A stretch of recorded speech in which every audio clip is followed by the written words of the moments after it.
Altitude FM. Este é o Frente a Frente com o Ricardo Neves Sousa do PSD, Gonçalo Amaral do PS e Daniel Lucas do Pela Guarda, Nós Cidadãos. Uma semana marcada pela depressão Cristine, que, com exceção do distrito de Castelo Branco, poupou a nossa região. Por cá, a preocupação foi outra, nomeadamente com a consignação da obra do Vale do Cabroeiro. Sérgio Costa diz mesmo que é obra do mandato e que vai mudar a Guarda. Será mesmo assim, Ricardo Neves Sousa? Bom dia, Luís. Cumprimento também aqui os meus colegas de painel, todos os colaboradores da Altitude e o público que nos escuta. Bem, não sei se será a obra fundamental para a Guarda, provavelmente será a obra com que Sérgio Costa se apresentará ao eleitorado no seu terceiro, na candidatura, ao seu terceiro mandato. E uma coisa é certa. Já estamos aqui a antecipar que Sérgio Costa vai ser candidato ao terceiro. Eu presumo que sim, portanto ninguém se predispõe a elencar este conjunto de obras que demoram o seu tempo a realizar, e algumas nem sabemos sequer se vão ser realizadas, para depois não retirar dividendos políticos disso. Portanto, eu acho que o mais lógico é Sérgio Costa candidatar-se a um terceiro e último mandato. Isso não tenho dúvidas. Agora, uma coisa também é certa.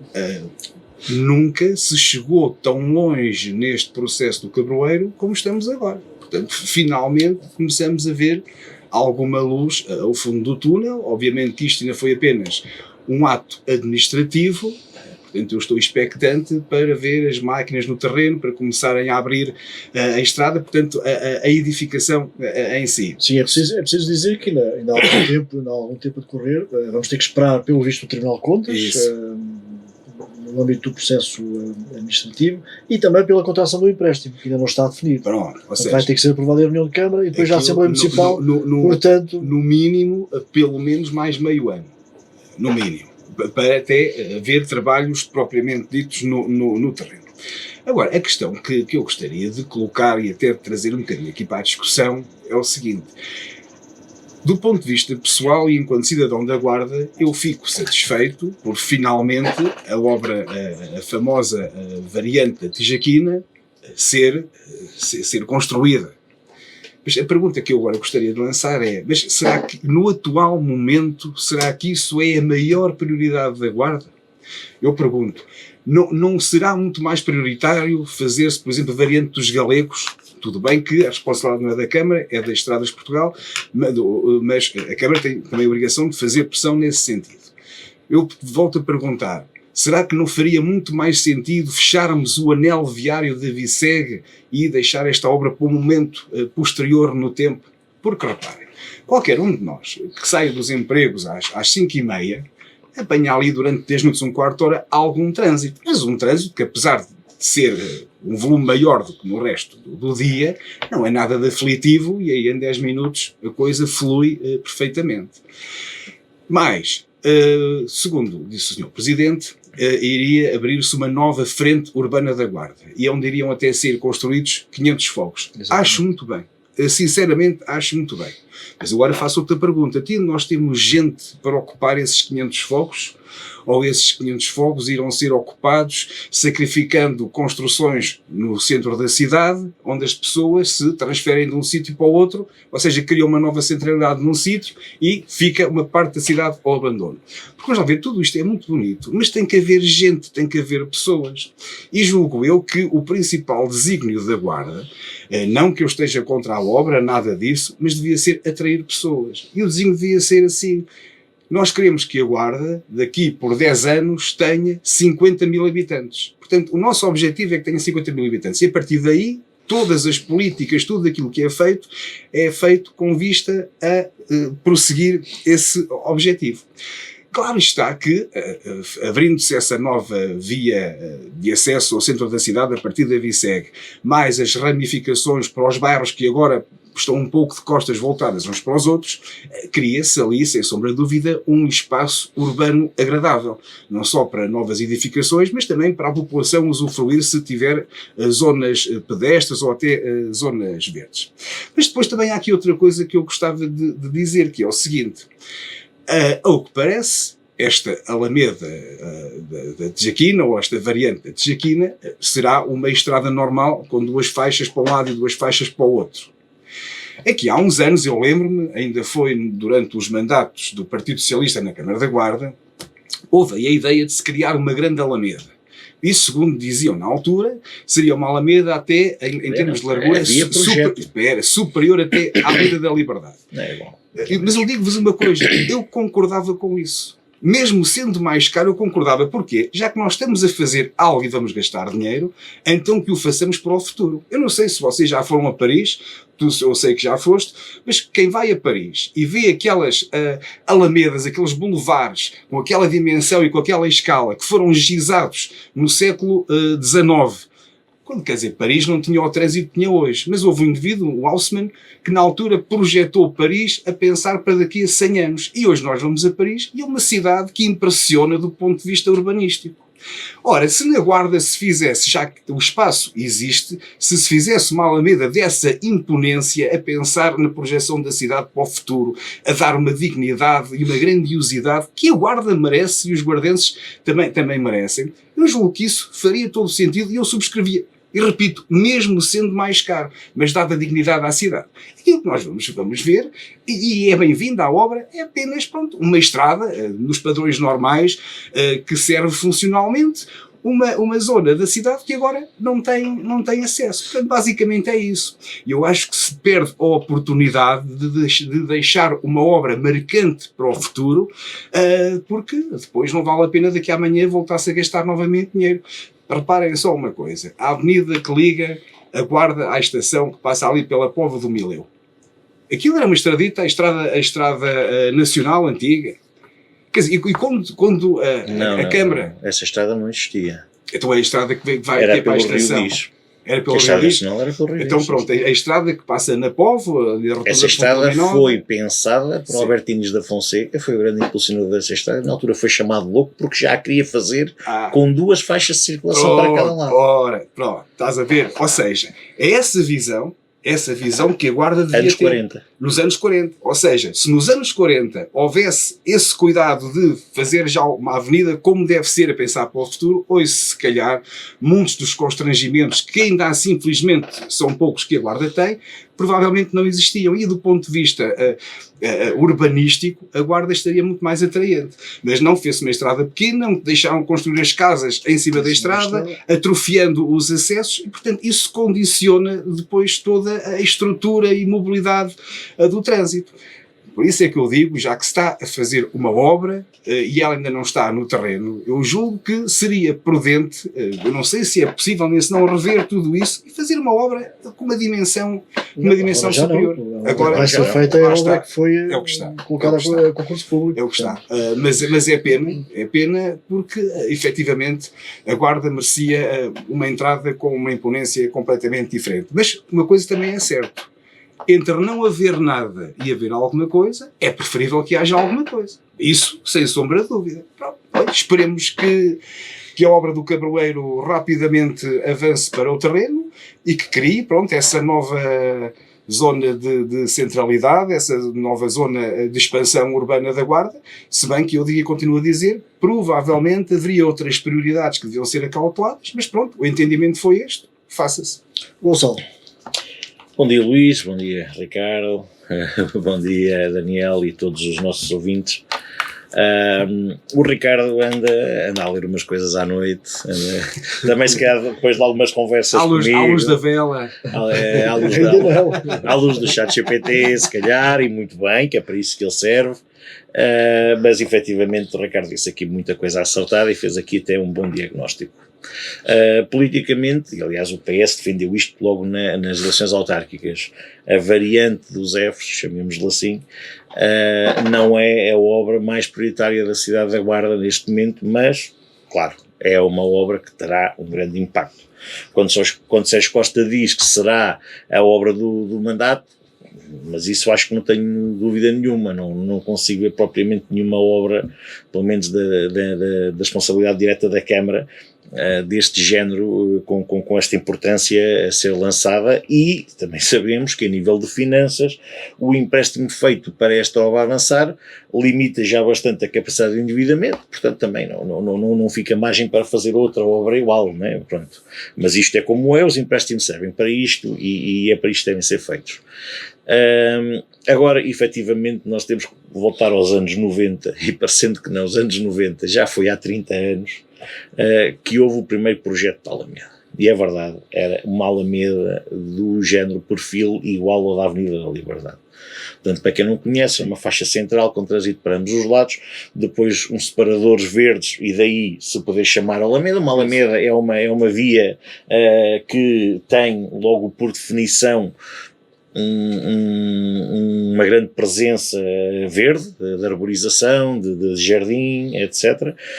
Espaço amplo para circulação também de pessoas, portanto não só para veículos automóveis, e agora o que nós temos é exatamente o contrário. Portanto, temos uma versão low cost de uma via de comunicação, que é uma variante. Uma variante não é uma avenida, não é uma rua, é uma variante. Uma variante é uma via de circulação praticamente fechada.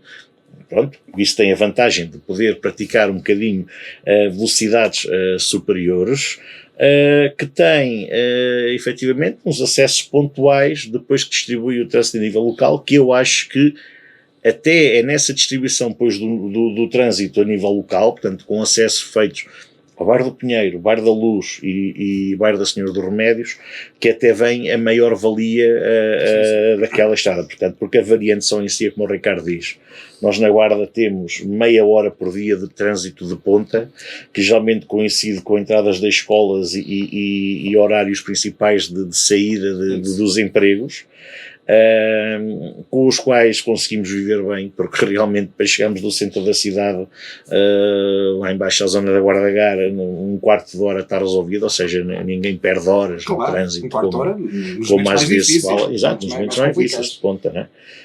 Agora, efetivamente, isto deixa-nos aqui deixa-me a mim alguns reparos a fazer. Esta obra não vai criar uma nova centralidade. Vai criar uma zona de expansão da cidade, sem dúvida. Centralidade não, porque não há planeamento de nenhum tipo de equipamento ou de serviço a ser instalado lá que se diga assim, a centralidade implica o movimento, a atratividade de pessoas, de utilização por algum tipo. Ou seja, não vamos ter lá um novo estádio municipal, que era ótimo, porque este que temos aqui a nível climatérico é terrível, não quer dizer que este aqui não ficasse, mas precisávamos de um novo, um centro comercial, uma loja de cidadãos que pudesse centralizar imenso serviço de atendimento ao público, públicos e privados. Não. Pronto, temos efetivamente algumas áreas definidas no plano que poderão ser para equipamentos. Poderá haver alguma iniciativa privada que possa lá fazer algum equipamento, certo, o tempo dirá. Poderá, claro, também está previsto, pelo menos na ideia deste Executivo Municipal, fazer o centro escolar da cidade. Do antigo Matador. Exatamente, do antigo Matador, portanto, também será, de certa forma, afetado ou facilitado a nível de trânsito, a nível de circulação, por esta nova via, mas a verdade é que nós vamos ter uma circular, e uma circular que, se repararmos no seu traçado, é uma circular que não é reta, como a Alameda era, uma circular que se vai encostando um pouco a um bairro e ao outro, serpenteia ali um bocadinho, por forma a aproveitar a orogenia natural do terreno e ter menos movimentos de terras. E tem uma coisa interessante, eu lembro-me na altura de ter visto o relatório da participação pública, né, e penso que, salvo erro, foi aqui a OLS da Guarda, que disse que como a via passava efetivamente muito próxima de habitações, nomeadamente no bairro da Senhora dos Remédios, que a circulação automóvel poderia causar bastante ruído, principalmente à noite, e por ser uma zona aberta, que poderia prejudicar a saúde pública, nomeadamente o descanso, né, e o sossego auditivo de quem morava ali perto. A solução que foi apontada nesse relatório foi reduzir a velocidade para 30 km/h. Portanto, isto, quando eu digo que é uma obra low cost, é uma obra low cost. Eu compreendo que é uma obra low cost, mesmo assim é muito cara, mas não deixa de ser uma obra low cost.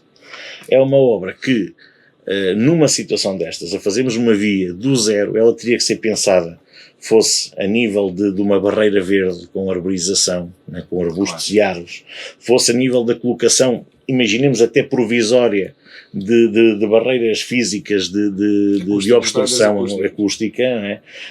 Não. Então reduzimos a velocidade para 30%. Isto, vocês façam mais ou menos o exercício que é, alguém vem na VICEG a circular a 80%, entra na variante, só pode circular a 30%. Entra na variante com a mesma tipologia. Exatamente, com a mesma tipologia circula a 30% e depois, quando chega cá em cima à cidade, circula a 50%. Ou seja, pode circular em meio urbano com mais velocidade do que na própria VICEG. Do que na própria circular. Ou seja, há aqui muita coisa ainda a limar, obviamente que isto a nível de projeto ainda pode ser alterado e a audiência pública aponta estes casos, mas as decisões que lá são tomadas obviamente não são definitivas, mas é efetivamente o que eu acho a nível desta obra. Também fico muito contente que ela vá para o terreno, vai dar algum alento à população da Guarda, porque é o que eu digo, esta população da Guarda eu ousaria dizer, efetivamente, desde o programa Polis, que não vê a cidade crescer, que não vê a cidade mudar drasticamente de alguma maneira, é verdade, não vê. Pior, não houve sequer uma intervenção na vertente urbana da cidade, não houve a qualificação urbana. Houve a regeneração urbana em 2012, 2013, na qual eu estive envolvido com muito orgulho, mas, ou seja, não se fez nada de novo. Requalificou-se apenas, não é? Requalificámos imensas estradas quando construímos até algumas sedes de clubes, não é? Porque o programa ia mais do que fazer obra a nível das vias de comunicação. Construímos aquele pequeno jardim, mas pronto, ou seja, não é assim uma obra realmente de montra. Que encheu o olho, uma coisa que encheu o olho. Há aqui uma questão, não é demasiado otimista prever-se construir 500 fogos habitacionais na Guarda, nesta área, nesta altura, numa cidade que tem vindo a perder população? Como é que... Não, eu não acredito. Não corremos o risco de ter ali vários espaços vazios ao longo daquela alameda? Não, vamos ter durante alguns anos. Atenção, vamos ter durante alguns anos, obviamente. Agora, esse eu não acho descabido e acho que possa acontecer. Agora, o que é que se passa? A cidade está novamente a crescer a nível populacional, ou o concelho, mas sabemos que é a cidade, e não vale a pena estar com rodeios, graças à imigração. Pronto. Graças à imigração, realmente a população, aliás, na última campanha eleitoral autárquica foi apresentado como bandeira. Conseguimos inverter o ciclo de decréscimo populacional. Certo, é verdade. Graças à imigração, muito bem. Também antes perdia-se graças à imigração, né? As pessoas de cá, que muitos imigraram para o estrangeiro e outros para os grandes centros urbanos e para o litoral. Mas é verdade, pronto, a população está a crescer. Isto pode acontecer. Agora, o que é que dependerá? Agora dependerá de como é que vai ser feita a urbanização daquele espaço. Vamos ter apenas promotores imobiliários, como temos tido nos últimos anos aqui na Guarda, a construir habitação, eu não quero dizer de luxo, porque acho que não vale a pena estar a meter esse rótulo, mas de altíssima qualidade e como tal também de altíssimo preço, que é o que temos visto de habitação nova na Guarda nos últimos anos. Vamos ter um programa a sério, e eu volto a falar nisto, também já falei aqui na altura das eleições autárquicas. As câmaras precisam de tomar uma atitude, as câmaras precisam de voltar 40 anos atrás ou 50 anos atrás e dizer assim: temos que estimular a urbanização da cidade. A Câmara da Guarda nos anos 70 promoveu a urbanização de alguns bairros da cidade, em que as pessoas a seus custos depois construíram, mas tiveram acesso a terrenos mais acessíveis que inverteram um bocado a especulação e o crescimento dos preços que havia naquela altura, porque estava a haver principalmente um grande êxodo rural das aldeias para a cidade, né? Ou seja, a Câmara Municipal tem que atuar. não podemos estar apenas e só à espera, como as teorias liberais económicas nos dizem, que o mercado funciona por si. Não, o mercado não pode funcionar quando o apartamento mais pequeno que pomos à venda custa 200 mil euros um T1. Não, claro, obviamente o mercado assim não funciona. As pessoas vão continuar a ter dificuldade em arranjar uma casa que possam pagar para viver. Agora, se efetivamente, e até baixarmos alguns padrões do conforto que hoje em dia, não quer dizer do conforto, mas da qualidade de materiais, etc., que hoje em dia temos, se forem feitas algumas urbanizações a custos controlados, eu acho que efetivamente podem vir pessoas para a Guarda. Acho que a economia ainda está num momento crescente e aqui na Guarda pode crescer mais, assim venham mais pessoas para cá. Daniel, sobre esta matéria, portanto, é obra do mandato de Sérgio Costa, este Vale do Cabroeiro. Bom dia, Luís, bom dia aos meus colegas e bom dia a todos os que nos estão a ouvir. Realmente o Sérgio Costa, e assim a Guarda também o decidiu, com maioria, que seria a obra maior deste mandato. Reconheço que poderá haver outras prioridades, depende também da estratégia de cada partido político ou de quem idealiza a estratégia para a cidade. Porém, eu acho que esta variante é mais do que só uma variante de circulação, de despachar trânsito, ou seja o que for. Eu acho que é muito mais do que isso, e já se falou aqui que há uma ligação entre bairros, o que vai ser bom para todos os moradores de vários bairros, como já foi dito, porque aqui os meus colegas vão dizendo, por um lado, que está tudo mal, mas depois lá reconhecem que afinal está tudo bem. Não, ninguém disse que estava nem tudo mal, nem tudo se a obra fosse 20 milhões, era o caos, só mais do que isso. Portanto, eu acho que eu estive lá na apresentação, tivesse a possibilidade de estar na apresentação, para além do trânsito, que poderá haver uma maior circulação ou uma maior rapidez entre bairros ou para o centro da cidade, e aquilo que foi apresentado foi mesmo, além dos fogos que poderá, há ali ecovias que vão ser construídas, também caminhos pedestres também que vão ser construídos, zonas de lazer, de florestação. É o que está projetado, e eu quero acreditar. Tenho medo das ecovias. Mas eu quero acreditar. Não, ele é uma ecovia até desde a estação até ao centro da cidade, até é uma situação muito boa, porque não há tanto. Não é tão a subir. Não é tanto a subir, até facilita ali o processo, muitas vezes ali de. E esperemos que sim, mas eu acho que a última cá foi feita. Pronto. Eu penso que o que foi apresentado, eu acho que está bastante boa, e acho que vai desenvolver mesmo, pode desenvolver, não sei se é a centralidade, outra centralidade da cidade. O que é certo é que as cidades mais modernas, se possa assim dizer, estão-se a descentralizar do centro. Não é? O centro servirá mesmo mais para a parte turística, mais alguns serviços, que é aquilo que também está pensado, e acho que nestas alturas e neste processo vê-se que poderá ser construído comércio, a escola que vai ser lá também construída ou reabilitada, lá o antigo matador, vai ser algo também daqui de alguma movimentação, fica perto também do Porto Seco, da Peli, enfim, há ali um conjunto de fatores, que aquela zona que estava deserta era uma zona, portanto, inerte, no fundo, não é? Portanto, não havia nada a conseguir para explorar. Fica ali uma zona de uma cidade que se diz moderna, que estava, portanto, num vazio total, e eu acho que vai-se construir algo que vai ser benéfico. Não vejo modernidade nenhuma ali a surgir. Eu vejo. Eu espero que sim, pelo menos é assim que é.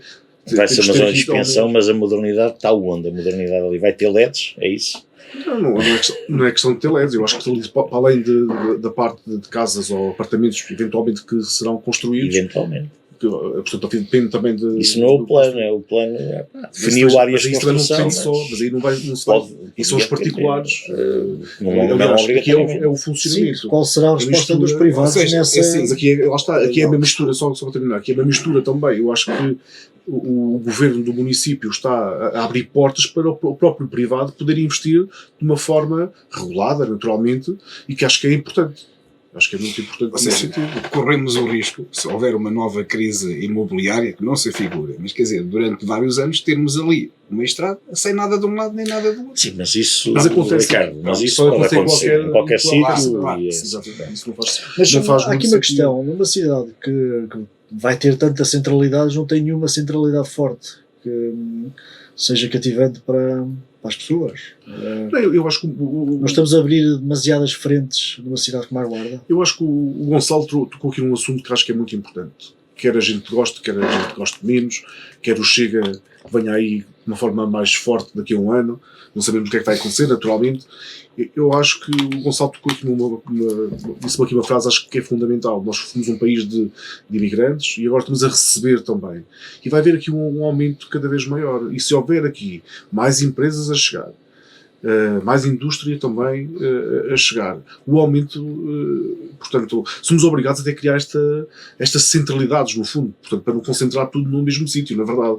Que acho que isso é que torna também uma cidade mais saudável e mais interessante. Não vejo que seja esse o grande problema. E eu acredito que mesmo a parte central da cidade, a parte histórica, será mesmo mais para turismo e que até facilita o bem-estar das pessoas. Portanto, esta confusão, quando nós tivermos aqui mais gente, já disse isso uma vez, mas quando nós tivermos aqui, assim eu espero, pelo menos é a fé que eu tenho, quando nós tivermos aqui mais turistas, mais pessoas a visitar-nos, grande parte da população, ou uma parte da população, que não se pode generalizar, vai se queixar igual. Vai-se queixar. A mesma coisa como vai-se queixar que a variante vai fazer muito barulho, portanto, e agora, portanto, nunca podemos agradar a toda a gente, e infelizmente é um pouco por aí.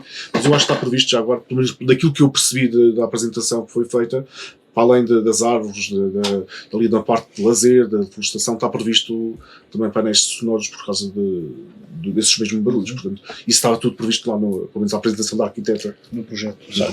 Mas, não desmerecendo, portanto, esta obra, mais uma vez eu sublinho, sou a favor, mas do ponto de vista das prioridades e das novas centralidades, se calhar era muito mais prioritário e fazia sentido então tratar-se aqui da questão da chamada Praça da Liberdade, portanto, daquele enquadramento onde está o TMG, a atual GNR, fazia muito mais sentido então aí fazer-se uma grande expansão urbanística, até com um eventual pavilhão de exposições ou um centro multiusos, onde ali desse uma vida diferente ao centro da cidade, e aí sim, aí que se calhar a aposta devia ser por aí. Porque vamos lá ver uma coisa, hoje em dia há assim grandes problemas de habitação na Guarda.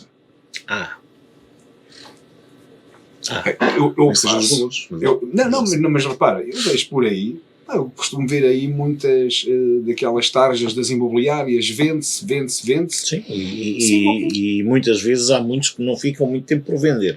Pronto. Porque há procura. Mas ainda bem, há dinamismo. Eu volto a achar que a construção nova, a construção que se tem feito é construção de muita qualidade. Com certeza que não. Queres falar disso? Porque vamos lá ver uma coisa. Não, quer dizer que já foi feita há mais eu 20, acho, 30 anos. Mesmo os prédios mais antigos, neste momento são postos à venda, ou são postos à venda a preços muito baixos para quem for para lá morar possa fazer obras, ou alguns já foram intervencionados. Claro. Já têm outros caixilhos, já têm até outros isolamentos.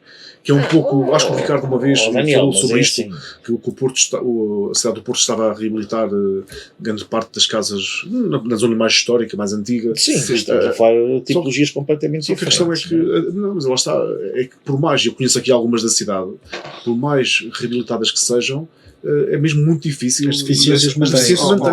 Os gastos são enormes. Eu já uma vez aqui falei sobre isto. Se nós olharmos para a Guarda no seu todo, contam-se pelos dedos de uma mão, vá das duas, os imóveis que, do ponto de vista arquitetónico, tenham assim, uma beleza ou que sejam provocadores de admiração. Se nós formos a Aveiro, e aconteceu-me isso recentemente, eu já não ia há uns tempos a Aveiro, mas pronto, mas a Aveiro, eu vi construções novas, mas com um gosto, ou seja, a preços para a zona perfeitamente enquadrados, com gosto arquitetónico e com qualidade. Aqui na Guarda, infelizmente, houve aquele boom da construção nos anos 80 e 90. 70 e 80. Sim, 80, pronto. 70 e 80. Nem sempre de qualidade e o gosto um bocadinho duvidoso. Básico. É pá, Nós temos um exemplo, é o pé do Bento Manning.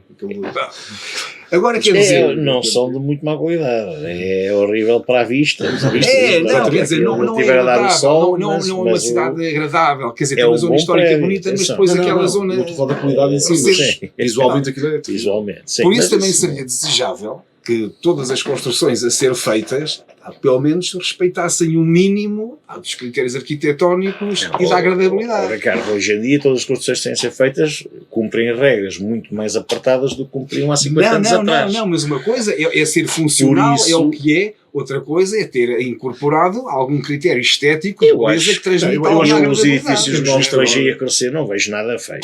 Sim, também acho que não. Honestamente, sinceramente, e também, olhem, não conheço tão bem, mas por exemplo conheço outras cidades e também não vejo assim nada sobrenatural a ser feito de construção comum.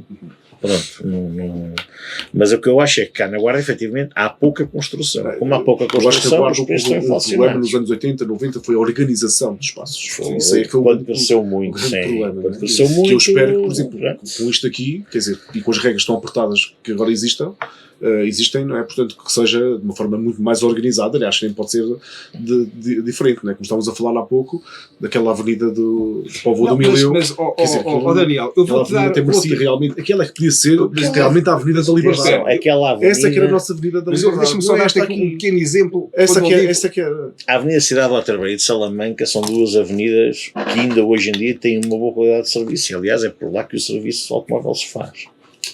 Claro, podiam ser melhores, podiam. Claro, mas é assim, estamos a falar há 80 anos atrás. Mas, do ponto de vista do critério arquitetónico, um edifício que tem varandas, e as varandas podem ser em ferro, ou podem ser em alumínio, ou podem ser em vidro. Em vidro, se calhar, de acordo com aquilo que são os padrões mais atuais, se calhar fica mais atraente, fica mais clean, mais bonito à vista, mas é mais caro.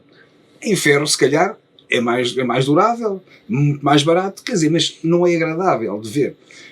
Isso, nestas pequenas coisas, se calhar às vezes, aqui na Guarda, quem constrói, opta pela solução mais barata em detrimento daquela, ou até de uma intermédia, que poderia proporcionar visualmente uma maior agradabilidade. Eu acho que aqui o principal problema é o desajuste da construção face às condições climatéricas da cidade. Sim, não, mas agora já há normas mais exigentes. Luís, mas nós temos que ver que nos anos 70 e 80, como eu estava a dizer, muitas das pessoas que vieram morar para a Guarda foram pessoas havidas a aldeias.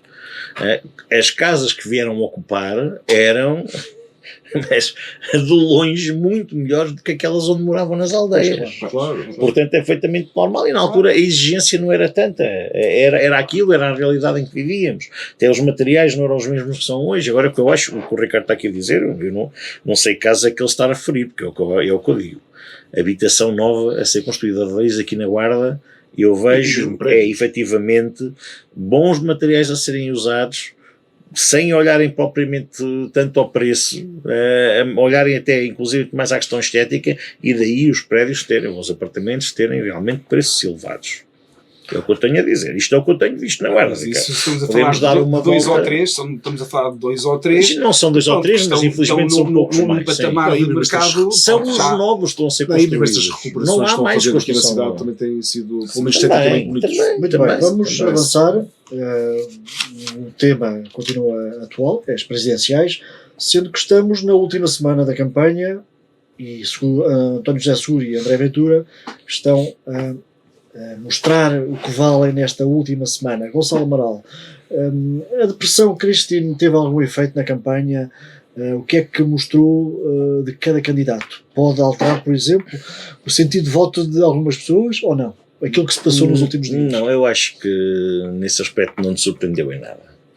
Nós tivemos, por um lado, António José Seguro a ter uma participação discreta e sem grande alarido, E se calhar nós aqui, efetivamente na Guarda, felizmente não tivemos grandes problemas, tivemos um pequeno problema, mas já lá vamos, mas efetivamente não sentimos o que é estar no meio da tragédia, como nas regiões ali de Leiria, Feira da Foz, Pombal, estiveram,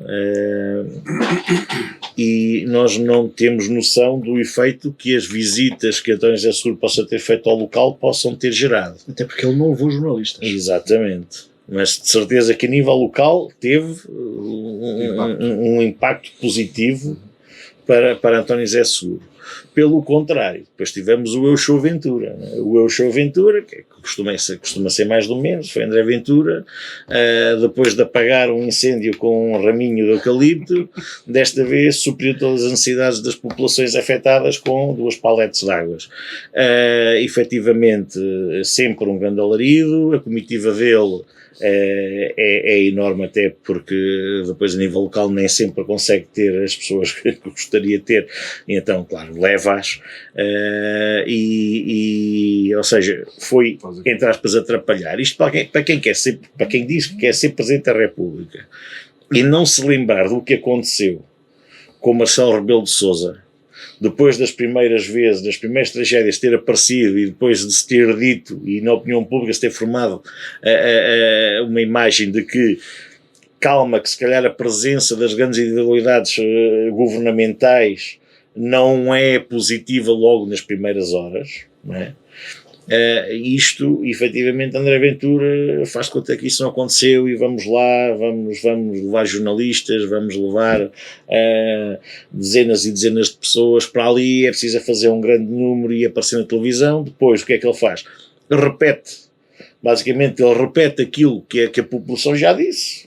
Têm falta de meios, que não têm eletricidade, há muitas horas, não têm água há muitas horas, e ele berra isto um bocadinho mais alto, parece que puxa para ele, ou que quer puxar para ele as dores, exato, né, a responsabilidade de chamar a atenção, quando nós sabemos que obviamente não é nada disto que acontece.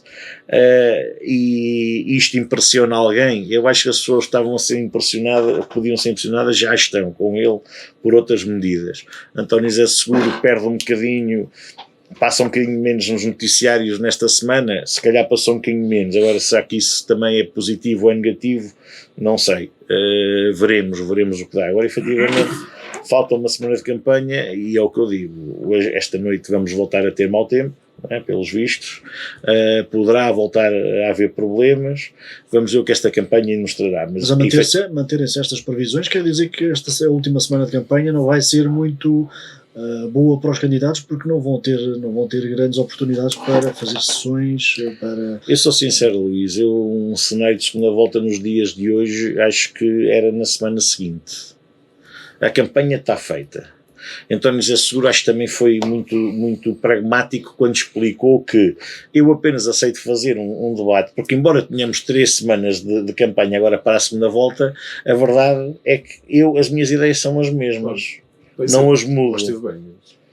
Não as mudo, e efetivamente ele não precisa de se adaptar, não precisa fazer aquele malabarismo político para tentar ir buscar a opinião ou cativar mais uma ou 2 pessoas para votarem nele.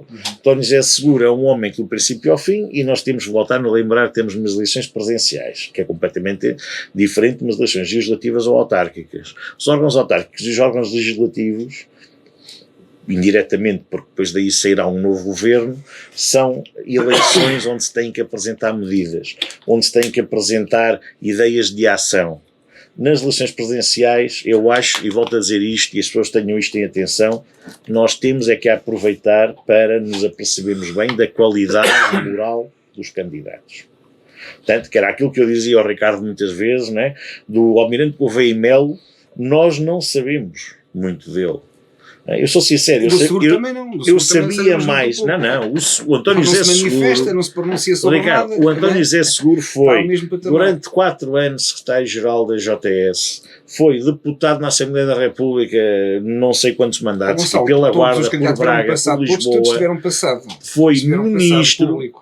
Quem? O Almirante Gouveia Sim, Melo? também teve Não, um passado. politicamente não teve passado É nenhum. um passado de intervenção cívica, um passado de trabalho. Intervenção cívica. Sim. Não reconheço. Almirante Gouveia Melo foi um militar e cumpriu como militar. Mas já não vale a pena estarmos a dizer. Mas o que eu estou a dizer é assim, esse era o meu grande problema, e eventualmente poder vir a votar no Almirante Gouveia Melo.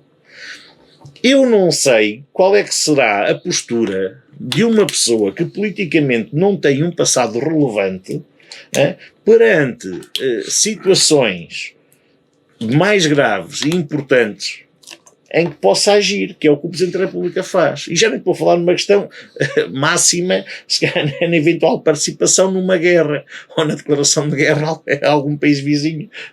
Nós só temos Espanha, quase. Ou seja, que isso será, se calhar, a responsabilidade máxima do Presidente da República. Mas qual é que será a postura dele perante certos diplomas legais, perante certas ideias? O que é que fará? Haverá vetos quando as medidas irão contra os direitos laborais, quando as medidas vão para a aniquilação do Serviço Nacional de Saúde, quando as medidas vão com a tendência de diminuir os direitos de liberdade de decisão e de individualidade das pessoas.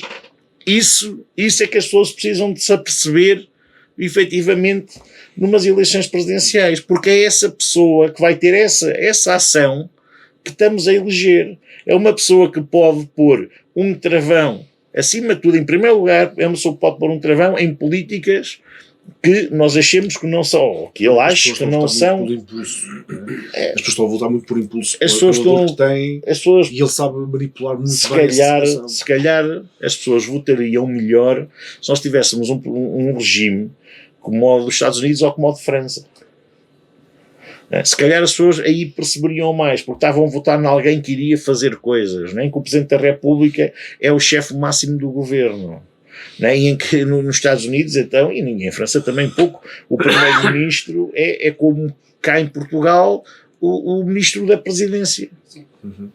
Ou seja, é um personagem até que passa um bocadinho nos Estados Unidos, a gente vai saber quem é o secretário de Estado. Exato, quem é, portanto, ou seja, nós, por exemplo, nos Estados Unidos nunca falámos em ministro, o secretário de Estado disto, o secretário de Estado daquilo, pronto, destes assuntos e daqueles assuntos, e nós até se calhar desvalorizamos um bocadinho, porque o secretário de Estado, se calhar na hierarquia da administração portuguesa, é o equivalente a ministro. O secretário são os ministros, nós aqui o Secretário de Estado é quem está ainda abaixo do ministro. É o subsecretário nos Estados Unidos. Quase, exato. Ou seja, e em França é ligeiramente parecido. Eles têm a figura de ministros, de primeiro-ministro e de ministro. Agora, efetivamente, eu acho que as pessoas não se podem deixar iludir. André Ventura, se fosse para Presidente da República, é claro que a gente pode dizer, o Presidente da República pode fazer uma magistratura de influência, uma magistratura de influência muito forte. Pode tomar uma medida drástica, dizer assim ao governo, se vocês continuam a avançar por aí, eu deito o governo abaixo. E se calhar até uma medida ainda maior, dissolvo a Assembleia da República. Agora, eu, da minha experiência política, acho que, exceto em casos extremos, isso funciona muito mal. Como funcionou mal, como eu digo, vai ser o ponto negro que deixa Marcelo na história. Marcelo na história fica na história como o presidente que deitou abaixo uma maioria absoluta na Assembleia da República. A estabilidade da maioria absoluta na Assembleia da República. E dava jeito ao António Costa. É assim, se calhar também dava jeito ao PS a demissão do governo de Santana Lopes pelo presidente Jorge Sampaio, e foi aí que o PS efetivamente chegou ao poder. É verdade, mas Jorge Sampaio percebeu o que é que estava a passar. O PSD tinha uma maioria estável, tinha uma situação estável a nível governamental, deu hipótese ao PSD de nomear ou de indicar um próximo primeiro-ministro, que ele indigitou e que fez governo, e agora não me lembro bem quanto tempo é que foi, mas aproximadamente um ano, acho que não chegou bem a um ano, ele percebeu que o que é que se passou naquele caso é que o próprio PSD já não estava a apoiar Santana Lopes. Internamente o PSD comeu Santana Lopes. E pronto. E depois, claro, aí sim, avançou-se para eleições legislativas, quando ele percebe que o momento é completamente diferente, é claro que Marcelo pode dizer exatamente a mesma coisa. Aliás, foi isso que ele disse. Ele pode dizer que a maioria absoluta do PS na Assembleia da República era baseada em António Costa. E se calhar era. Mas, eu volto a dizer, se calhar era, no entanto, havia estabilidade governativa. E tivemos o que tivemos nestes últimos anos. É que nós deixámos de ter uma força parlamentar com maioria absoluta para passarmos a ter eleições de 30%, em que o partido mais votado é apoiado por 1/3 da população, grosso modo. E isto não é estável. 1/3 da população, não. Ou seja, não, grosso modo, 1/3 dos de metade da população. Sim, 1/3 dos Portanto, é votantes. 15%. De quem quis Isso, exercer o seu direito isso, e dar a isso, sua opinião na isso. urna, não é? Pronto, a verdade é esta. Eu volto a dizer que a tempestade de Christine, né, e estes tempos que temos vivido têm-nos aberto os olhos para algumas coisas, e seja por calor, por incêndios, por frio, por tempestades, ventos, chuvas, neve aqui na Guarda, seja pelo que for, Portugal continua a ter um calcanhar daqueles. Eu não estou dentro da área, eu não sei o que se passa, mas sei uma coisa: algo tem que mudar mesmo, porque se eu fosse diretor de uma empresa, se Luís Montenegro, e até podemos ir um bocadinho mais tarde, até mesmo António Costa, se fossem diretores de uma empresa e em que constantemente houvesse problemas tão graves como os que nós temos visto aqui por questões climatéricas e da reação, do socorro e da proteção e até da própria previsão delas mesmas, e nada é feito, ou o que é feito nota-se que é perfeitamente insuficiente. Digo-vos uma coisa: um Conselho de Administração já tinha mudado o CEO da empresa. Muito mais rápido do que aqui o Primeiro-Ministro está a mudar. Isto é uma aprendizagem. Uma aprendizagem. Quer dizer, a Ministra da Administração Interna diz que estamos todos em aprendizagem. Todos. Estamos todos em aprendizagem. E vamos pensar só nos fogos que aconteceram os primeiros há 10 anos atrás, aproximadamente. Terá sido assim, a primeira grande calamidade da era moderna, por assim dizer. Foi em 2017, os Sim, quase há 10 anos, há 9, pronto, vai fazer 9 anos. De lá para cá, temos tido sucessivas situações em que a proteção civil falha. Drasticamente. Os incêndios é ano sim, ano não, para não dizer todos os anos. E agora, é o que Deus sabe. O Ciresp continua a falhar, porque isto é engraçado. Depois vamos a eleições e os candidatos que eram oposição são sempre aqueles que conseguem resolver tudo em 30 dias. Se não forem 30, em 60. Mas já vamos em 3 anos, quase. Também ainda nada foi feito. A verdade, o PS não conseguiu resolver, mas a verdade é que quem vendeu a esperança que deixem-nos ir para lá, que nós resolvemos rápido, nada tem resolvido até aqui. Pronto, isto é só para ficarmos nesta área da proteção e socorro. Agora volto a dizer, mais uma vez, temos acompanhado na televisão que o verdadeiro socorro e as verdadeiras ações têm sido feitas por duas classes da população, que é os voluntários e os bombeiros. E eu volto a dizer, os bombeiros a nível local funcionam muito bem, são eles que conhecem o terreno, são eles que conhecem as pessoas, são eles que sabem o que é que realmente há que fazer e como é que se deve fazer. E geralmente o que acontece é a proteção civil, quando tenta coordenar, atrapalha. Pronto, é assim, algo está mal, eu não sei de quem é a culpa, não sei onde é que reside o problema, como eu digo, não sou da área, mas digo uma coisa: se eu fosse CEO de uma empresa que constantemente num departamento do qual não fosse a minha área de formação e de interesse desse problemas consecutivos, ou mudava qualquer coisa nessa área e tinha que mudar alguma coisa eficientemente, ou o meu lugar de CEO estava em risco, ou a empresa estava para sair à falência, se fosse o caso. Agora, só mais uma coisa. Tu estás a falar muito. O Eu Show Ventura, tivemos o Eu Show Ventura, mas também tivemos o Eu Show Governo. O Eu Show Governo, que foi o seu Ministro da Defesa, né, que manda militares para um local onde já tinham estado os bombeiros e os populares a limpar. Passado 2 horas ele chega, faz o número televisivo, quando ele vai embora, os militares vão embora com ele, ou seja, não fizeram nada e fizeram um número igual. Claro. Felizmente, hoje em dia, temos vários órgãos de comunicação social, temos redes sociais um pouco também para isto, mas foram imensas as reações, pelos vistos que aconteceu em Vieira de Leiria, salvo erro, e foram imensos testemunhos, disseram assim, vieram aqui, não fizeram nada, quem limpou isto foram os bombeiros e a população, fizeram um número para as televisões e foram-se embora. E é isto que temos, isto é a atuação que nós temos governamental. Daniel, presidenciais, Sim. efeito Tempestade Christine, que levou Sim. aquilo tudo pelos ares? Sim, e o André Ventura também leva tudo pelos ares, quase. Foi uma pequena pausa, infelizmente, né, com esta situação.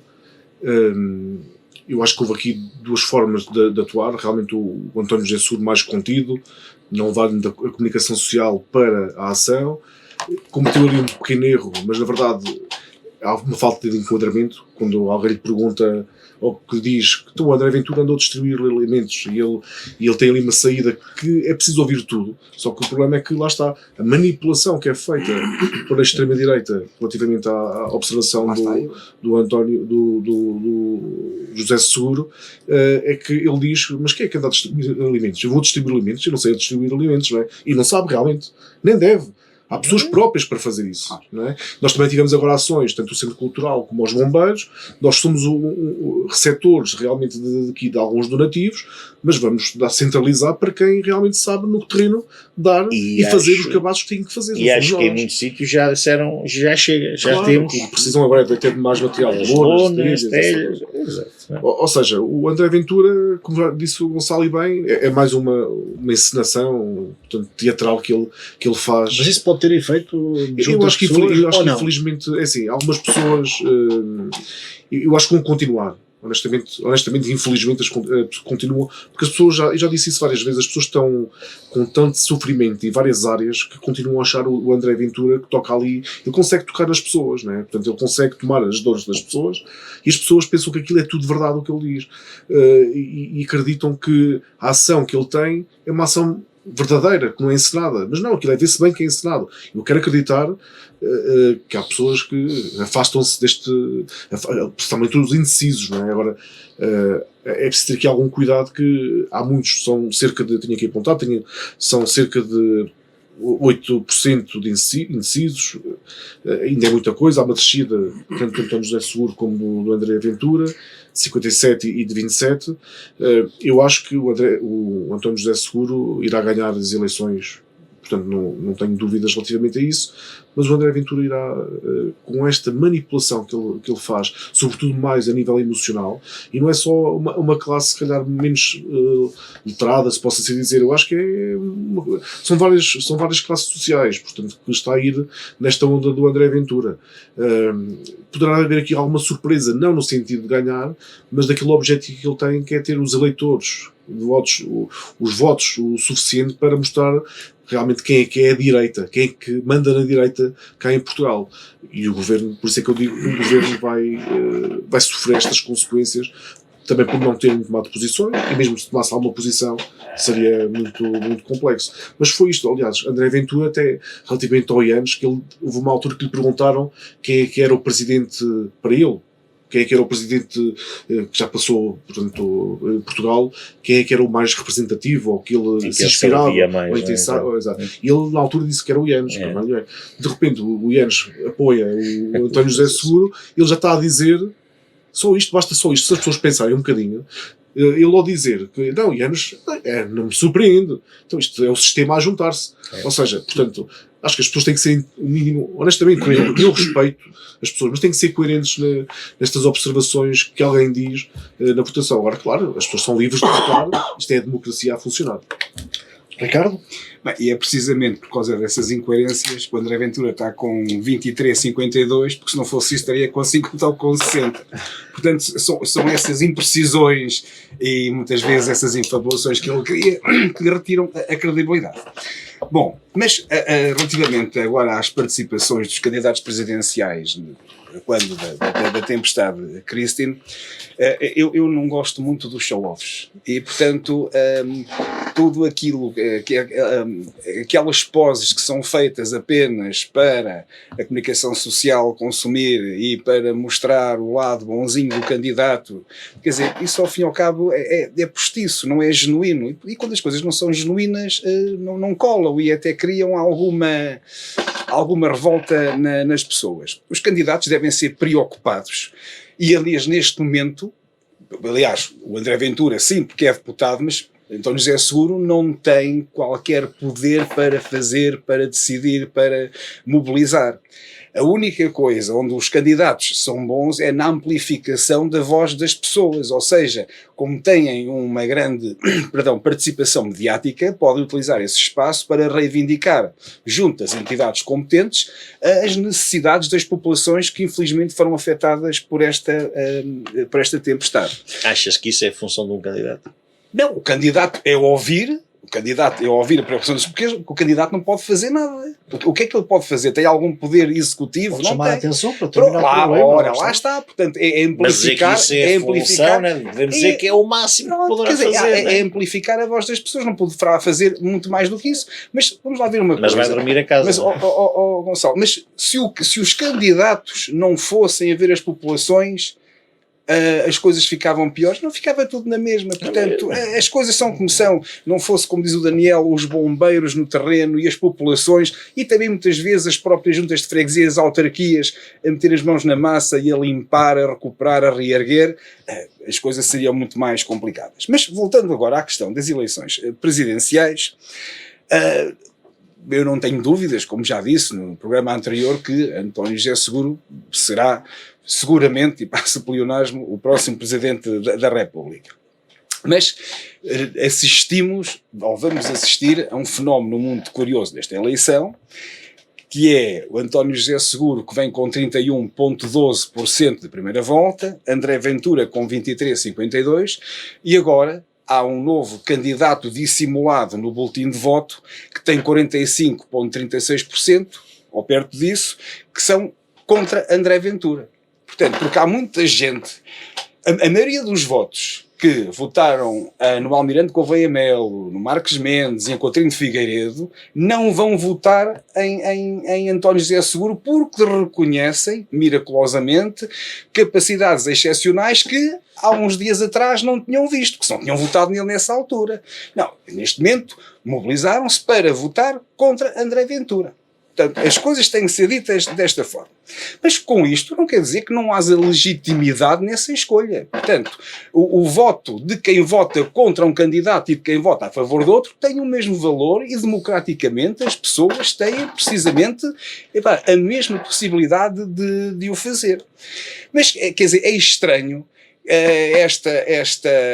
Portanto, esta clarividência que, entretanto, bafejou algumas pessoas que há poucos dias batiam a pé juntos, o meu candidato é que é o melhor, entretanto o candidato perde e, com uma ligeireza impressionante, transferem o seu apoio para outros candidatos que até há poucos dias não diziam nada. Daí eu dizer que se somos verdadeiramente coerentes, quem não acreditou num candidato há uma semana ou há 10 dias atrás, então faça favor de se abster ou de votar nulo, porque aí sim é a manifestação real da sua vontade. Não é, não. Calma, porque se vamos imaginar, é que só como tese, que a votação se mantinha inalterável da primeira para a segunda volta nos dois candidatos que passaram. E todos os outros votavam branco e votavam nulo. O candidato mais votado seria eleito naturalmente. Obviamente com poucos votos, mas seria eleito. Mas a ideia que se transmitia para a sociedade e para as entidades era completamente diferente. Ou seja, o voto expresso de forma nula ou em branco é a expressão mais profunda da democracia e é a expressão de que as pessoas reconhecem que algo não está bem e que o sistema tem que ser revisto. No entanto, os outros decidirão por ti, de qualquer das maneiras. Que outros decidiram por mim? Os que votarem expressos. Exatamente. Num dos candidatos. Sim? Ricardo, tu estás a abordar estas eleições presidenciais como se fossem as eleições do delegado de turma. A questão do voto útil é uma questão muito uma perigosa. turma do quinto ano ali na Santa Clara. Pá, Gonçalo, eu sei que te dói, não há provavelmente voto. estou a tocar num ponto que em primeiro lugar, há muitas pessoas que eu conheço que votaram dos candidatos que me dizem assim: não, mas eu, claro, obviamente, se não for para votar neste, voto no José Seguro. Pronto. Há muita gente em que não tem problemas nenhums em votar no António José Seguro. Eu sou do Porto, mas se o Porto não ganhar, olha, que ganho o Boa Vista. Agora, o problema disto é que, efetivamente, na verdade, vão duas pessoas a votação. Não é? Tivemos muita escolha desta vez, com qualidade. Não estou a falar já daqueles candidatos que já nas últimas eleições têm aparecido. No top 5. Pronto. Não é no top 5, é que nós, efetivamente, as eleições até dos anos 80 até aqui, eram disputadas por 2, 3 candidatos. Em 86, efetivamente, foram 4 votos no final, embora houvesse 5 nomes no boletim, mas foram 4 votos e se calhar seriam todos candidatos capazes de algo. Mas pronto, foi uma última exceção. A partir daí, as eleições têm sido disputadas tipo por 2, 3 candidatos. 2, 3. E desta vez realmente tivemos 5 candidatos com expressão de voto. Tivemos 5 candidatos fortes, por assim dizer. Né? Pronto, e isto, por um lado, leva a que as pessoas realmente possam ter... Forte é sempre relativo, mas sim...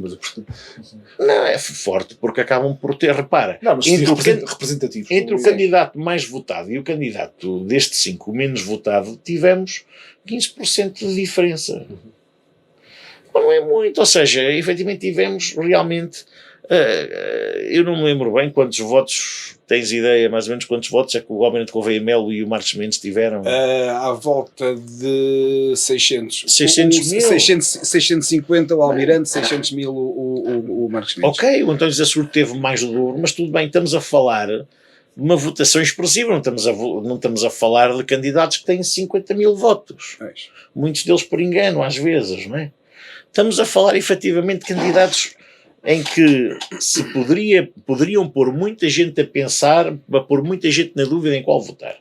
Eu acredito que muita gente não está a dizer seguro, mas pensou em que poderia também votar nele e não votou. Como houve muita gente a votar em Marcos Mendes e muita gente que não votou, mas pensou, mas poderia ter votado em Marcos Mendes.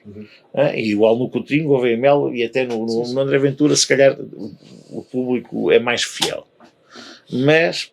Ou seja, foram pessoas que puseram muita gente, para além dos que votaram nele, ainda deixaram muita gente na dúvida na possibilidade de votar. Pronto.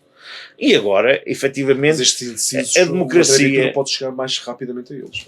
Não sei, eu acho que não. Eu acho que não. Agora, o que o Ricardo está a dizer, basicamente, é vamos decidir isto só uma volta. É o que for o mais votado, é o mais votado e acabou. Basicamente, o que estás a dizer é isso. Quando tu dizes que quem na primeira volta não votou, então é seguro André Ventura, agora voto branco ou nulo. Estás aqui a fazer um ato democrático, Ricardo, muito questionável, que é apelar ao voto branco ou nulo. Então deixa-me só dizer uma coisa. Basicamente estás a dizer, os mesmos votam nos mesmos, portanto, votarem a outras é seguro, que é como se fosse assim. Foi decidida a primeira volta. Isto foi na sexta-feira, é uma fotografia tirada às 20h43 do noticiário de um dos principais canais, onde aparece António José Seguro e diz assim: Seguro quero começar a trabalhar antes da posse. Então não vamos gastar dinheiro em eleições. São não sei quantas pessoas nas mesas, são 5, mais a luz que se gasta, é a GNR mobilizado. Olha, não se faz, já que ele quer tomar posse, não fazemos eleições, pronto, ele já está automaticamente empossado como presidente. Ou seja, quer dizer, basicamente ele já está empossado, não vamos estar a gastar dinheiro e a perder tempo. Ponham ao senhor na presidência da República e vamos ao trabalho que bem precisamos. Quer dizer, é este tipo de coisas que muitas vezes cria alguma animosidade e até alguma descrença por parte da população. Porque, quer dizer, estamos aqui já quase como que um facto consumado. Mas quem está a fazer isso? Quem é que fez isso? TV. Está aqui. É o destaque. Seguro quer começar a trabalhar antes de tomar posse. Pronto, quer dizer. Mas o que é esse trabalho? Não é votar leis ou é promulgá-las. Quer dizer, mas vamos lá ver uma coisa. Os candidatos, independentemente de terem muito ou menos apoio, político, epá, também têm que ter alguma lisura, epá, e algum recato, digamos assim, epá, nas suas atitudes. Mas tu estás a mostrar um texto que tem que haver numa linha de ecrã de televisão. Sim. E eles querem ter isso. Não, se eu ganhar, vou começar a trabalhar antes de tomar posse. Mas é que é um texto que sintetiza. Mas não foi ele que o escreveu, ou foi? Pronto. Não, mas tens que ver o que é que ele disse, efetivamente. Ricardo, eu volto-te a dizer, tu repara, é assim, eu vou dizer muito sinceramente, votei António José Seguro e vou voltar a votar António José Seguro. Agora, se tu me perguntasse assim, e se o André Ventura tivesse ganho na primeira volta, ou se em vez de ter ido ao José Seguro agora à segunda volta, fosse o André Ventura com qualquer outro dos outros 3 candidatos, pode ser certeza, o meu voto iria para qualquer outro dos outros 3 candidatos. Ou seja, tu votavas no Coutinho de Figueiredo. Eu votaria contra o José Seguro, eu votaria. Contra o André Ventura. Contra o... Voz da boca para a verdade. Contra o André Ventura, votaria. Agora, se me dissesse assim, e se tivesse passado o Coutinho e o Marcos Mendes? Pois aí, se calhar, votaria em branco. Sim. Ou com o Almirante também metido neste grupo, sim, votaria. Estás-me a dizer assim, votaria sempre contra o André Ventura. Sempre contra o André Ventura, porque o André Ventura já estou farto aqui de dizer, Coutinho, mesmo assim, ainda me custava um bocadinho. Mas do André Ventura, estou forte aqui a dizer que ele vai contra. Exato. Ele vai completamente contra os princípios democráticos que nós temos e a Constituição que nós temos, que foi aquela Constituição que já existia até quando eu nasci, por acaso, era recente, mas até já existia, com a qual eu vivi, com a qual eu agradeço ao meu país por todas as oportunidades que me deu, e que se calhar, bom, nem vale a pena entrar por aí, mas que efetivamente agradeço porque é um país onde eu até hoje vivi bem, sem problemas de maior. Nunca passei fome, nunca me senti ameaçado, nunca tive que fugir do meu país para ir para a guerra, nunca tive... Ricardo, tenho tido uma vida, claro, com altos e baixos, como todos nós temos, e com percalços, né, na nossa vida, mas efetivamente Portugal é um país onde se vive bem, em liberdade. Eu sempre pude manifestar a minha opinião, nós estamos aqui todos hoje a mostrar a nossa Gonçalo, opinião. Em Portugal, na Suécia, na Áustria, na Alemanha, não, calma. Desculpa, em todos os países da Europa, não venhas com essa retórica. Em todos a Europa, mas não isto em não é a todos Coreia do mundo. Norte, ou Cuba, ou Venezuela. Mas a Coreia aqui, do... infelizmente, pode-se falar. Mas a Venezuela já foi um país livre. Ainda bem. Ora, pois lá está. Muito bem. Okay. Pois lá está. Pá, agora, eu não posso ir para um candidato desse, obviamente Claro, que não. com certeza. Ricardo F. Sousa, Com certeza. acontecimento da semana. Bom, acontecimento da semana, infelizmente, e vou ter que o destacar pelos piores motivos, o acontecimento da semana foi, sem dúvida, a tempestade Christine, que não só ceifou vidas humanas, mas também dilapidou muito património, muitas empresas, muitas zonas públicas que ficaram completamente devastadas. E isto, acho que o governo, não este, mas todos os que venham no futuro, têm que ter uma preocupação acrescida com estes fenómenos, porque, segundo cientistas, irão ser fenómenos cada vez mais frequentes. E apesar do esforço, e aqui contraria aquilo que o Gonçalo disse, e até há aqui uma certa injustiça nas palavras do Gonçalo, quando apocou a ação do governo nesta matéria, eu julgo que o governo poderia fazer melhor, com certeza que sim, mas fez o possível. Quer dizer, nós não podemos... O vídeo do Leitão Amar podia ser muito melhor, efetivamente, mas foi o possível. É um fair-viver. É um fair-viver. Mas, efetivamente, os governos têm que olhar para estes fenómenos e criar estruturas capazes de os debelar.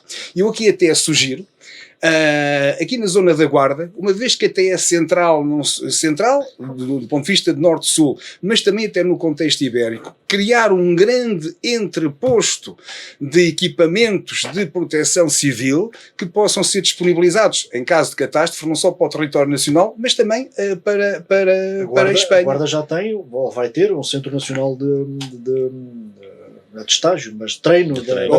Mas o que eu digo é algo logístico. Por exemplo, criar grandes pavilhões onde estejam armazenados geradores, portanto, todos os equipamentos que nestas situações são necessários para auxiliar as populações, portanto, devia ser criado aqui nesta zona algo desse género. E também fazerem aqui um apelo a todos aqueles que se possam associar junto das entidades que o promovem, ajudar os nossos concidadãos da zona de Leiria, da zona de Coimbra, portanto, das zonas do país que foram mais afetadas, para ajudarem naquilo que for preciso e dentro da medida das possibilidades de cada um. Numa semana que tendencialmente será... E que agora se prevê que venha mais chuva, portanto... Grave.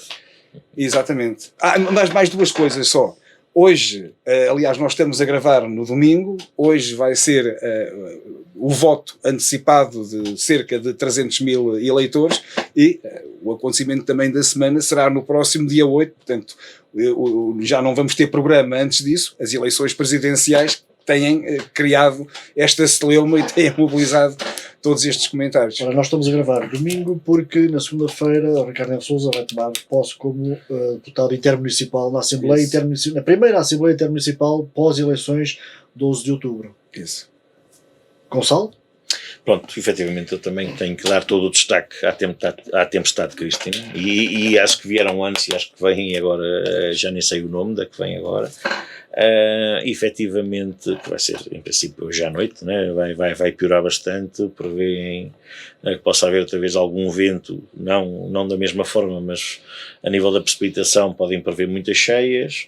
Ontem por acaso acompanhei um pouco a dinâmica do armazenamento de água nas barragens. E pronto, aquelas descargas estão a ser feitas já de uma forma a tentar minimizar os danos destas chuvadas que possam vir, mas que, claro, não, às vezes não há hipótese de conseguir escoar o caudal com a rapidez necessária para armazenar a chuva que se prevê. Portanto, vamos tentar, vamos esperar que tudo corra pelo melhor. E que que os danos materiais e principalmente os danos humanos sejam minimizados. Isto para dizer que a última vez que o último update que vi já iam em 8 mortos e não estamos a falar de pessoas que morreram diretamente na tempestade, que acho que até foi apenas um que teve o infortúnio de cair uma árvore em cima do carro que guiava, mas as pessoas os 7 outros mortos que houve já são pessoas que estão a tentar remediar as suas casas, tentar fazer pequenas reparações e que acabam, de uma forma fatal, ter algum acidente. Mas só no hospital de Leiria, os últimos números que eu assisti, já passava de 400 assistências de pessoas com acidentes por estarem a tentar, por estarem envolvidos diretamente no debelar da tragédia, né? E isto realmente deixa-nos muito a pensar, porque e temos, obviamente não é de menosprezar também a questão material, porque há a vida de muita gente que neste momento pode ficar abalada porque perderam o seu meio de sustento, o seu investimento, etc. E nós vimos, a nível da agricultura, houve muita destruição de culturas, de estufas, de infraestruturas de apoio, pronto, todos os termos. Claro que agora virão algumas medidas, tal como também o pós-incêndios, também de certeza que haverá agora para esta tempestade, mas estamos a pôr sempre o curativo em cima da ferida, não é? Queria falar também do ponto de vista do que aconteceu aqui na Guarda nesta última semana, com o nevão da última quarta-feira, em que ok, não foi previsto e é verdade, e eu volto a referir que cada vez mais temos métodos de previsão meteorológica com fiabilidade que nos permitem podermos tomar as medidas atempadamente, né? Mas efetivamente não foi previsto, ele aconteceu durante a madrugada, não sei propriamente a que horas é que poderá ter começado ou que se verificou que poderia realmente dar algum transtorno na vida das pessoas, mas achei engraçado a Câmara da Guarda, que eu acho que tinha estado até bastante bem na semana anterior na suspensão da atividade letiva por causa da previsão do nevão. Nesse dia, com o nevão, às 7h15 da manhã, mais ou menos, mete um anúncio no Facebook a dizer que as aulas iriam começar mais tarde porque iriam limpar as vias de comunicação, sem adiantar uma hora, sem adiantar dados mais concretos. E menos de uma hora depois, por volta das 8 da manhã, então decidiram, sim, suspender as atividades letivas. É assim, isto não é de todo bom. Isto não é bom. Primeiro, dá uma imagem que se calhar não se conseguiu avaliar bem a situação e não se conseguiu coordenar bem a forma de agir. Né? Quando se diz, não, calma que a gente vai limpar as estradas e depois afinal não conseguimos, é melhor suspendermos, não é? É a imagem que passa às pessoas. Portanto, quando se faz um anúncio final da medida que se vai fazer, eu acho que tem que ser certo. E para isso acontecer tem que jogar sempre pelo seguro. E o seguro, eu também acho que era, perante a evidência do nevão de já ter caído, era dizer, hoje suspendem-se também as aulas. Até porque nós sabemos perfeitamente que, tendo as aulas suspensas, há imensos movimentos de veículos automóveis e de pessoas que se evitam e que deixa a cidade mais segura e até mais fácil também depois de intervencionar na limpeza para garantir a situação mais rápido. Não é? Portanto, mas aí também é um conjunto de pessoas, Gonçalo, não é? Quer dizer, é proteção civil, sim. Os agrupamentos, também a Câmara tomou a cabeceira e fez efetivamente o anúncio. Eu não estou aqui a criticar, dizer que foi um grande erro. Não é? Estou a dizer que não estiveram tão bem esta semana como tinham estado na semana anterior, porque mais vale jogar pelo seguro, os dias de aulas até se recuperam. Acho que é mais fácil assim e é melhor para todos e mais seguro para todos. Daniel? Eu trago aqui mesmo esta inércia do governo sobre tudo o que é de calamidade, portanto já há alguns anos para cá. Isto só mostra realmente que há aqui alguma falta ou de liderança ou de controle sobre aquilo que podem fazer, portanto estão mais preocupados realmente com este show-off, com os pequenos vídeos que vão fazendo, com aquilo que querem mostrar e realmente só para remendar e não resolverem o problema de raiz. Isso é um aspecto negativo. E contraponto, portanto temos por exemplo a Cáritas que fez aqui, e as populações e os bombeiros têm sido incansáveis nestas limpezas terríveis desta calamidade, e a Cáritas que fez em 48 horas um peditório, donativos, que já conseguiu até angariar 250 mil euros. Portanto, ou seja, mais uma vez, se não fossem as pessoas, o cidadão comum, o povo, a reagir, portanto, quem nos governa, quem nos devia nos proteger, não é? Na verdade, não consegue resolver os mínimos. E também dizer aqui também há um grande momento que aqui na Guarda, que para mim, que é claro que é a consignação do Val do Cabroeiro, portanto, que acho que está o mote agora dado para conseguirmos avançar para esta alameda ou para esta variante que é necessária. O Frente a Frente tem reposição esta terça-feira na Rádio Altitude a partir das 2 da tarde. Estamos de regresso na próxima segunda-feira às 11h30.